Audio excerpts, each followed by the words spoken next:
beat y'all. Let's go. All around the world. Y'all know this is so that. To the beat y'all.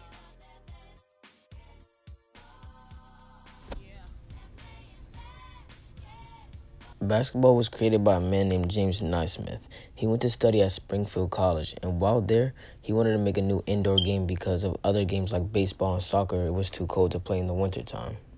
He originally made the game basketball with 13 different rules, from fouls to a timer. Word spread pretty quickly about this game. It was in college magazines mailed around the country to different YMCAs. It was now recognized as the permanent winter sport. This game is now played all over the world and broadcasted on national television. Before 1950, African Americans were not able to participate in the National Basketball Association until a man named Earl Lloyd played for the Washington Capitals and was the first African American professional player. Here are some of his clips from the first time that he played. In Rochester, New York. It was the first time an African American had ever played for an NBA team. Later in an interview, he described his integration into the all-white league as uneventful. In the wintertime in Rochester, man, it's too damn cold to hate anybody.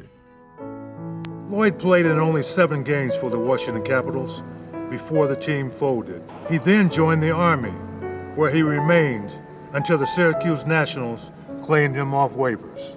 He went on to win an NBA championship with Syracuse in 1955, before retiring from the league in 1960. Today, because of Earl Lloyd, African Americans make up more than 75%. Earl Lloyd changed the National Basketball Association for African Americans all over. African Americans have a style of play that is just different. Superior jumping and creative ball handling today that is part of the game that millions of Americans love.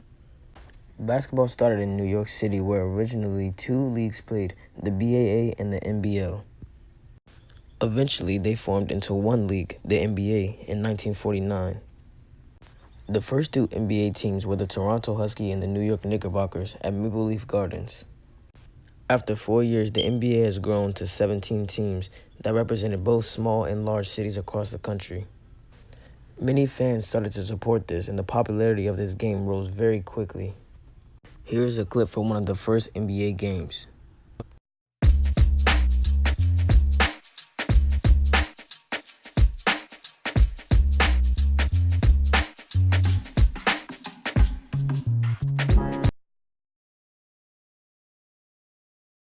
Basketball has evolved since it was first invented in 1891. The design and production of the equipment to keep up with the sport's evolution.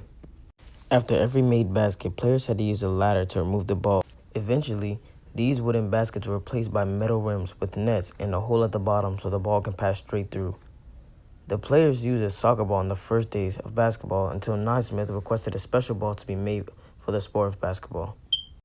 Even this first basketball was updated for a better fit to the sport of basketball. This is the basketball that we use today, even for NBA games. Here's a clip of the new equipment being used in the first professional basketball game.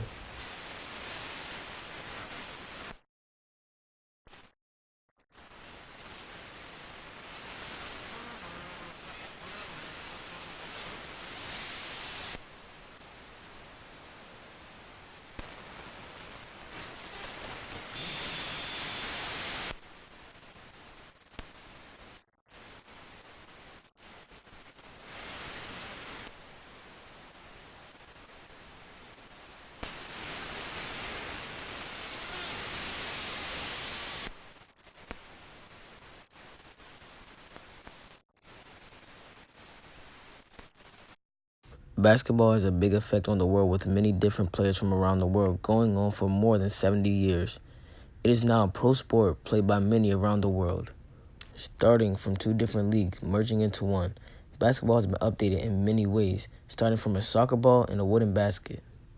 As of today, nobody would know how American culture would be if basketball was never invented. Away for 3. That's good. Stephen Curry. Curry looking for a screen. Now Iguodala throws it for the corner.